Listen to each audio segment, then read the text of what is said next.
Alright guys, good day everyone.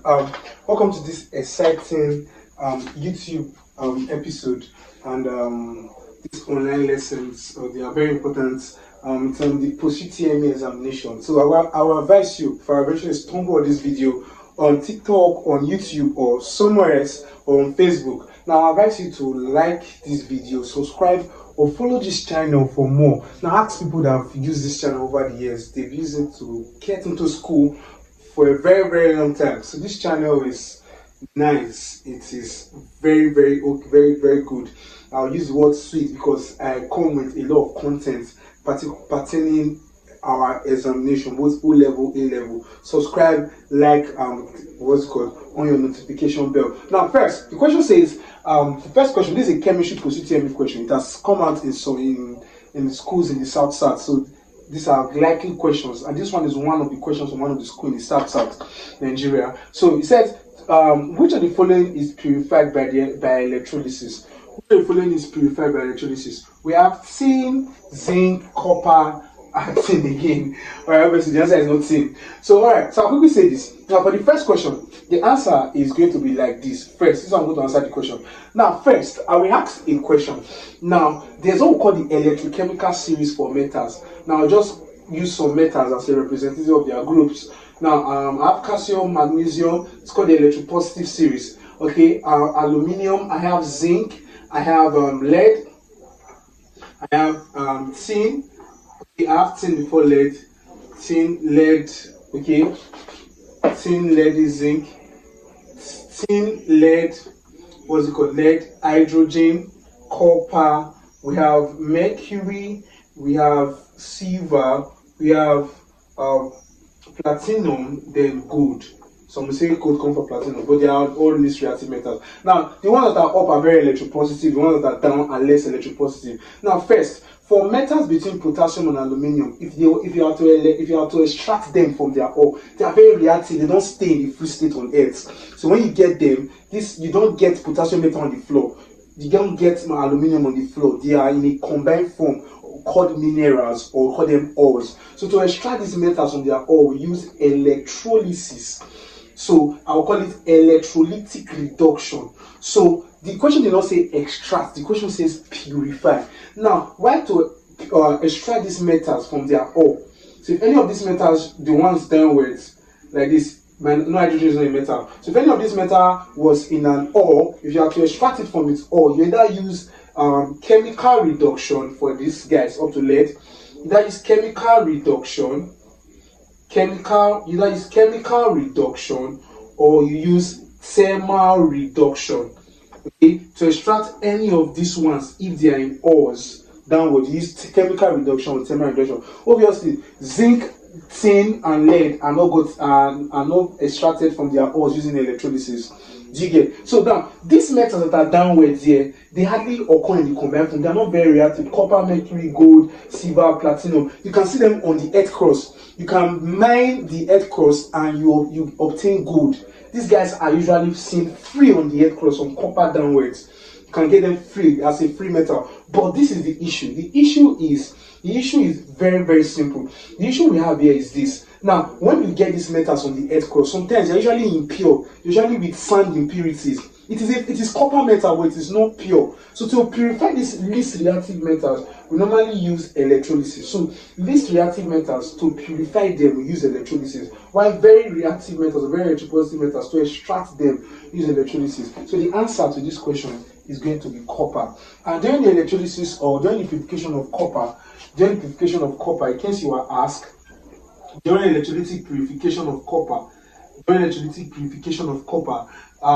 the impure copper is used, or is acting as the anode. Yes, we use an impure copper as the anode.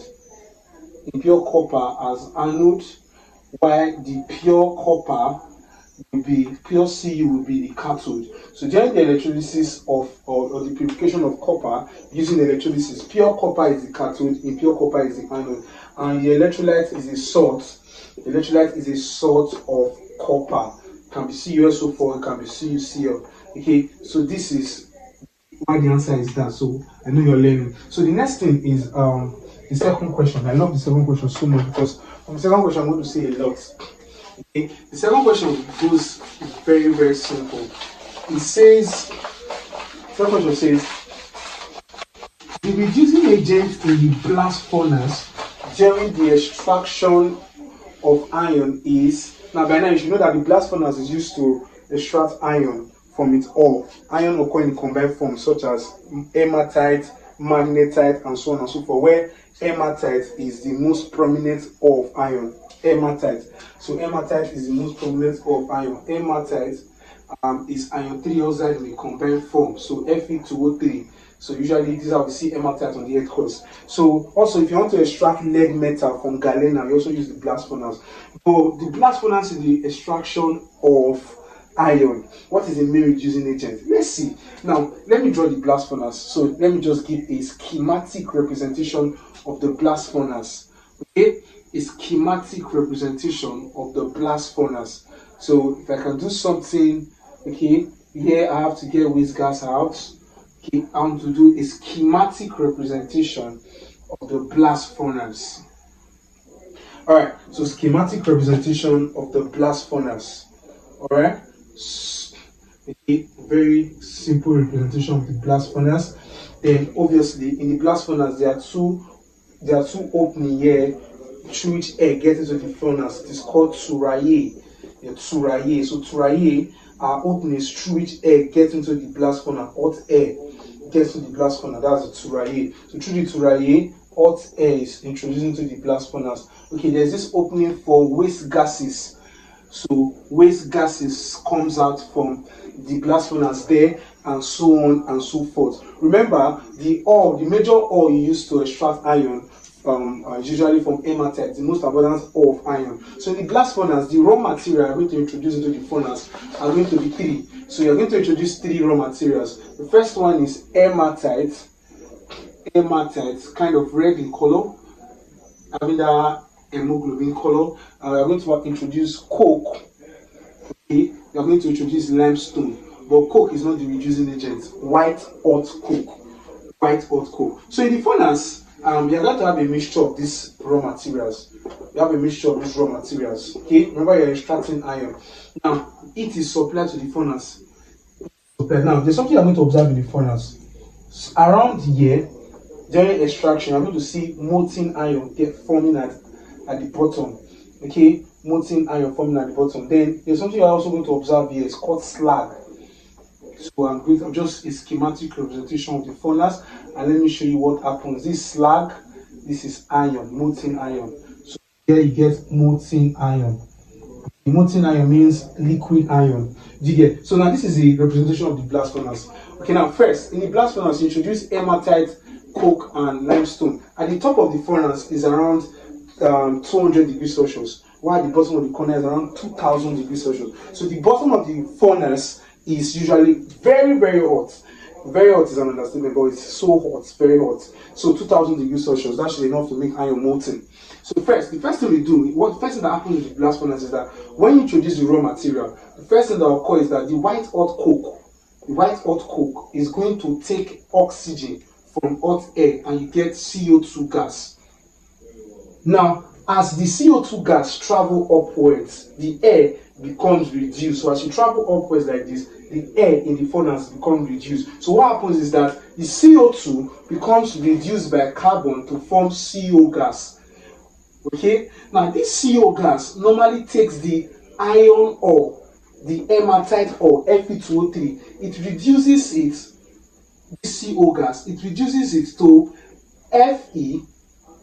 So Fe, I have to balance the equation, then CO2. So if I should balance the equation, okay, I have so for some if you let me just not look at the balancing. So for some, let's forget about, you can go and balance it yourself. It's possible to balance. Okay, now quickly, just to save time for this video. Okay, let me balance it, because somebody might be thinking his mind, oh, he does not know it. So let me just try and balance it. So Fe2O3, okay, let's make it 2. So that becomes 6. Okay, and here becomes, let's make it 3. So you have 3. So I have 3 here. So let's see if it works like that. Yeah, it's going to work like that.